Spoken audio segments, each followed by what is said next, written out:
इस वीडियो में हम बात करेंगे कि अगर एफिडेविट देना हो आपने सिविल केस में प्लेंटिफ का, तो उसमें क्या बातें आपको ध्यान में रखनी चाहिए। अगर आप प्लेंटिफ के एडवोकेट हैं तो कौन कौन सी बातें आपको ध्यान में रखनी चाहिए। बेसिक बातें आपको मैं बताऊंगा सिंपल लैंग्वेज में। सबसे पहले तो ये देखिए कि आपको जो एफिडेविट आप देते हैं कोर्ट में प्लेंटिफ की तरफ से, तो जो आप लैंग्वेज लिखते हैं एफिडेविट के अंदर, कोशिश कीजिए कि वो लैंग्वेज बिल्कुल सिंपल लैंग्वेज होनी चाहिए।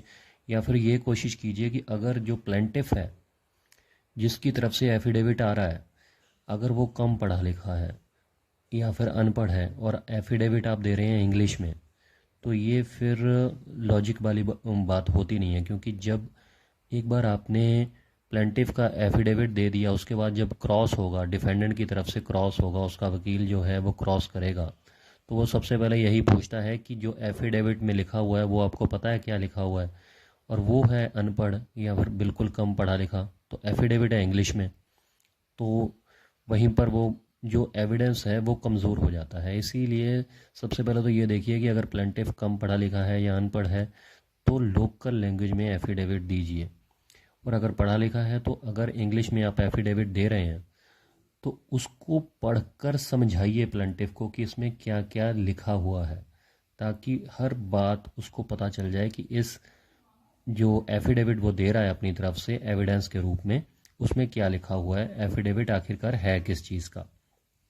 तो जब उसका क्रॉस होगा, ये इसलिए ज़रूरी है क्योंकि जब क्रॉस होता है तो वो कॉन्फिडेंटली ये कह पाएगा कि मुझे पता है कि इसमें क्या लिखा गया है, मुझे पढ़कर सुनाया गया है और मैंने खुद भी इसको पढ़ा है, तो फिर आसानी हो जाती है।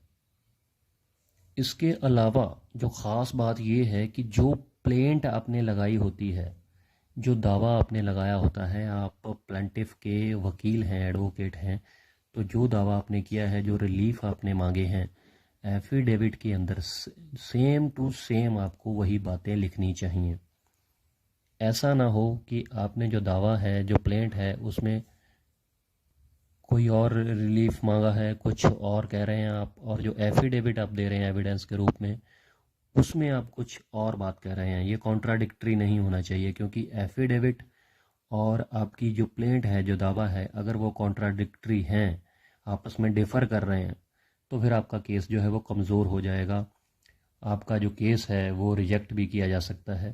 तो इसीलिए सबसे ख़ास बात यह है कि जो भी आप एफिडेविट दे रहे हैं, सबसे पहले दावे को अच्छे से पढ़िए, प्लेंट को अच्छे से पढ़िए, और सेम टू सेम आप उसी का एफिडेविट दीजिए।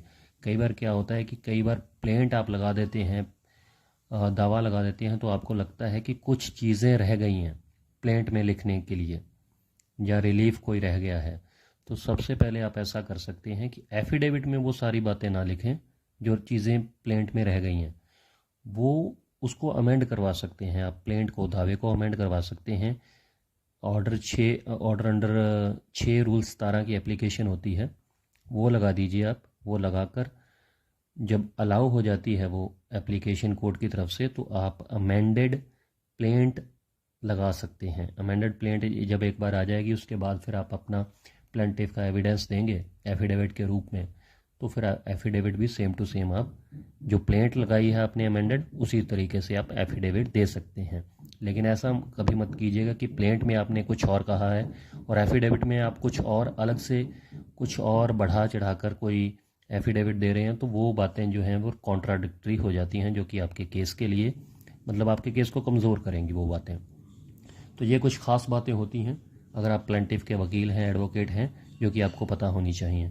उम्मीद करता हूँ क्लियर हो गया होगा। कोई कन्फ्यूजन रहेगी तो प्लीज़ कमेंट करके ज़रूर बताइएगा, और वीडियो अच्छी लगी तो कमेंट करके बताइएगा कि वीडियो कैसी लगी है।